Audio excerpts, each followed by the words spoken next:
अनन्या की चैट सामने आने के बाद से ही एनसीबी ने अनन्या को पूछताछ के लिए बुलाया। कल एनसीबी ने अनन्या को पूछताछ के लिए बुलाया था, जिसमें एनसीबी को कई अहम सबूत इकट्ठे किए थे। आज फिर एनसीबी ने अनन्या को अपने दफ्तर बुलाया और करीब 4 घंटे तक पूछताछ की।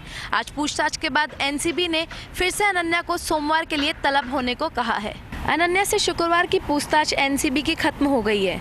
कल यानी गुरुवार के दिन भी इस मामले में एनसीबी ने 2 घंटे अनन्या से पूछताछ की थी। अब अनन्या पांडे को एनसीबी ने सोमवार को फिर से पूछताछ के लिए बुलाया है। दोनों दिन अनन्या के साथ उनके पिता चंकी पांडे पहुंचे थे। रिपोर्ट्स की माने तो जिस तरह से अनन्या से ड्रग्स मामले में पूछताछ की जा रही है, उस हिसाब से आर्यन की मुश्किलें बढ़ सकती है। अनन्या पांडे से जुड़ी 3 चैट सबसे ज़्यादा अहम है। 2018 से 19 के बीच से चैट्स हुई गांजे को लेकर। अनन्या के दोनों फ़ोन एनसीबी ने सीज कर दिए हैं। उन पर सवालों की बौछार जब हुई तो अनन्या काफ़ी कंफ्यूज नजर आई। उन्होंने कई सवालों को तो ये कहकर टाला कि उन्हें ये बात ठीक से याद नहीं है। अनन्या से एनसीबी ने कई अहम सवाल किए। जानकारी के मुताबिक ड्रग्स पैडलिंग से लेकर हैंडलिंग तक के सवाल किए गए। उनसे मोड ऑफ पेमेंट भी पूछा गया। हालांकि एक सवाल को अनन्या ने मजाक कहकर भी टाल दिया था। बहरहाल एनसीबी ने सोमवार को फिर से अनन्या को बुलाया है। अब सोचने वाली बात ये होगी कि एनसीबी अब अनन्या से सोमवार को क्या सवाल पूछती है और उसमें क्या सामने आता है। प्रधानमंत्री नरेंद्र मोदी ने आज देश के नाम संबोधन से पहले अपनी ट्विटर अकाउंट की डीपी बदली। नए डीपी में पीएम मोदी ने 100 करोड़ वैक्सीनेशन के रिकॉर्ड को दर्शाया। अपने संबोधन में पीएम मोदी ने 100 करोड़ वैक्सीनेशन होने पर देशवासियों को बधाई दी। एक दिन पहले ही देश में कोविड-19 रोधी टीकों की अब तक की दी गई खुराक की संख्या 100 करोड़ के पार पहुंची थी। पीएम मोदी ने कहा कि दुनिया के दूसरे बड़े देशों को वैक्सीन पर रिसर्च करने में, वैक्सीन खोजने में निपुणता थी। भारत अधिकतर इन देशों की बनाई वैक्सीन पर ही निर्भर रहता था, लेकिन अब भारत आत्मनिर्भर हो गया है। पीएम मोदी ने कहा कि जब 100 साल की सबसे बड़ी महामारी आई तो भारत पर सवाल उठने लगे। भांति भांति के सवाल थे, लेकिन आज ये 100 करोड़ वैक्सीन डोज हर सवाल का जवाब दे रही हैं। पीएम मोदी ने कहा कि पिछली दिवाली पर हर किसी के मन में एक तनाव था, लेकिन इस दिवाली 100 करोड़ वैक्सीन डोज के कारण एक पैदा हुआ विश्वास है। अगर मेरे देश की वैक्सीन मुझे सुरक्षा दे सकती है तो मेरे देश में बने सामान मेरी दिवाली को और भी भव्य बना सकते हैं। पीएम मोदी ने कहा कि कोरोना काल में कृषि सेक्टर ने देश की अर्थव्यवस्था को मजबूती से संभाले रखा। आज देश में रिकॉर्ड लेवल पर अनाज की खरीद हो रही है। किसानों के सीधे खाते में पैसे जा रहे हैं।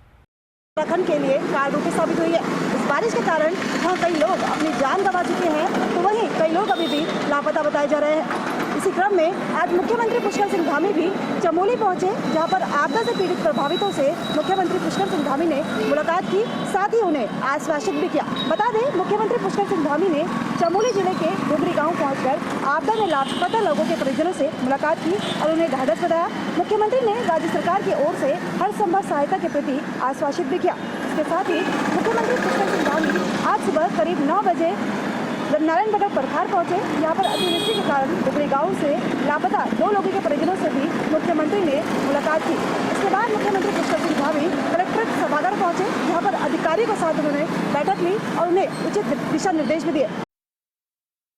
मारवाड़ के कद्दावर नेता महिपाल मदेरणा के दुखद निधन पर राजस्थान के मुख्यमंत्री अशोक गहलोत, राजस्थान के कांग्रेस प्रभारी अजय माकन, कांग्रेस के वरिष्ठ नेता रणदीप सुरजेवाला और राजस्थान प्रदेश कांग्रेस कमेटी के अध्यक्ष गोविंद सिंह डोटासरा जोधपुर के ओसिया क्षेत्र के चाडी पहुंचे, जहां उन्होंने अपनी संवेदनाएं व्यक्त की।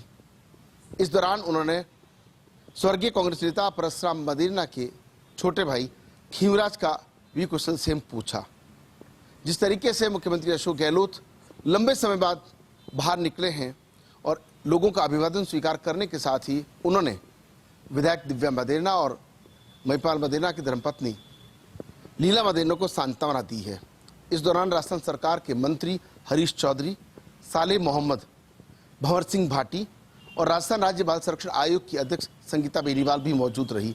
वहीं दूसरी ओर अगर बात विधायकों की करें तो महेंद्र बिश्नोई, मनीषा पंवार, कृष्णराम बिश्नोई के अलावा कांग्रेस के वरिष्ठ नेता रमेश बुराना, सईद अंसारी, रामेश्वर दादिच, जसवंत सिंह कछुआ, शिवकरण सैनी, काशीराम बिश्नोई सहित तमाम वो कांग्रेस के नेता मौजूद रहे। साथ ही महापौर कुंती दिवड़ा भी इस दौरान मौजूद रही। मुख्यमंत्री अशोक गहलोत ने काफी देर तक वहां रहे और सांत्वना देने के बाद में हेलीपैड पर मीडिया से बातचीत करते हुए केंद्र सरकार पर लगातार बढ़ रही महंगाई के चलते हमला भी बोला। साफ तौर उन्होंने कहा कि जिस तरीके से पेट्रोल हो, डीजल हो, लगातार भाव बढ़ रहे हैं, किसानों को लेकर 1 साल से आंदोलन चल रहा है, मगर इस ओर ध्यान नहीं दिया जा रहा है।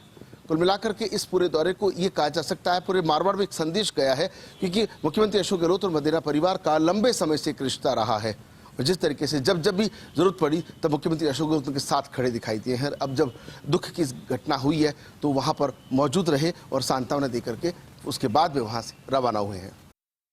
बड़ी खबर नागौर जिले के मेड़ता से है, जहां पर 7 साल की मासूम के साथ रेप के बाद हत्या के मामले में पॉस्को कोर्ट ने आरोपी को सुनाई सजाए मौत। नागौर जिले के पादुकला थाना इलाके के एक गांव में 7 साल की मासूम के साथ दुष्कर्म और हत्या के मामले में आरोपी को आज पॉस्को न्यायालय में पेश किया गया।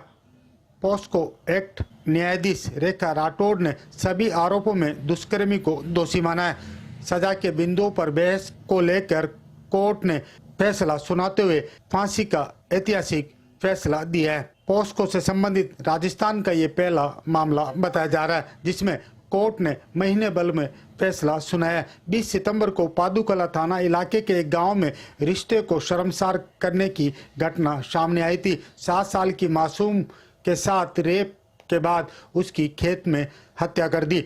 इस मामले में पादुकला थाना पुलिस की ओर से 6 दिन में चालान पेश किया गया था। कोर्ट में धारा 363, 342, 376, 302, 201 पॉस्को एक्ट के आरोपी दिनेश जाट को दोषी माना है। इस मामले में कुल 30 गवाह न्यायालय में पेश हुए। आखिरकार न्यायाधीश रेखा राठौड़ ने मुलजिम को फांसी की सजा सुनाई गई है।